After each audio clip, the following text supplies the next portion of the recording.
তো কমপ্লিট। সবাইকে তো কোনো না কোনো কাজের সাথে যুক্ত হতে হবে। তোদের কার কি করার ইচ্ছা আছে? আমি ভাবছি আমার আব্বার সাথে ব্যবসা করবো।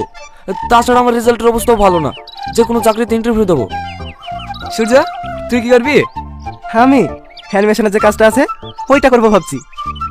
আমার অ্যানিমে দেখতে অনেক ভালো লাগে। আমাদের কথা বাদ দে, তুই কি করবি বল। আমাদের ভাই এসকে কোম্পানি ম্যানেজার, আমাকে ওইখানে ইনভলভ করে নেবো বলেছে।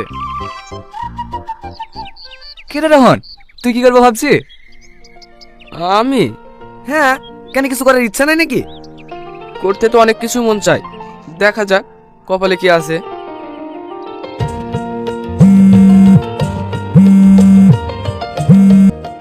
কোথায় আছো তুমি? এই বন্ধুদের সাথে একটু বসে আছি। কিছু বলছো? হ্যাঁ, তুমি এক্ষুনি কলেজের ভেতরে আসো, তোমার সাথে কিছু কথা আছে। ঠিক আছে, আসছি। কিরে, সাথী ডাকছে নাকি? হ্যাঁ।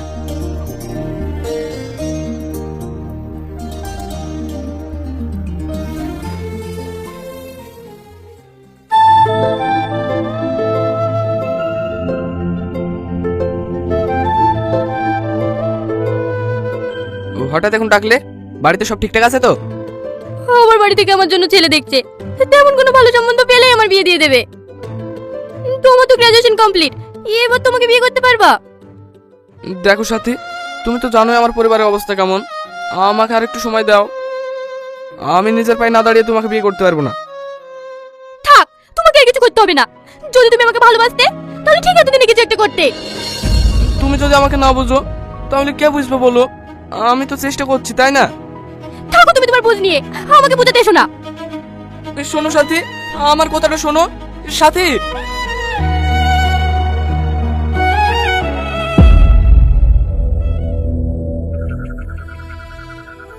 এখনো বাড়ি আসলো না।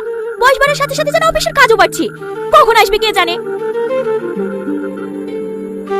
বাবু তুই খেয়ালি গা। না মা, আব্বা আসুক, একসাথেই খাবো।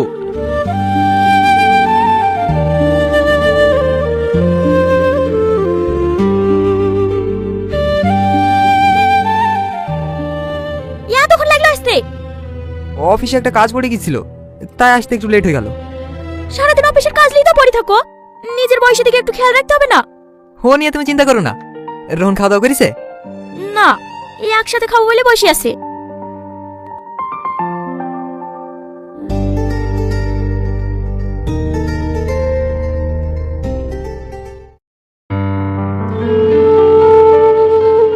সত্যি করে বলো তো, তোমার এখন ফিরতে দেরি হয় কেন?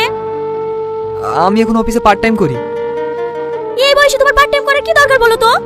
পার্ট টাইম তো করতেই হবে, সংসারে জিনিসের যা দাম বাড়ছে, আর রোহনের তো হাত খরচা লাগে।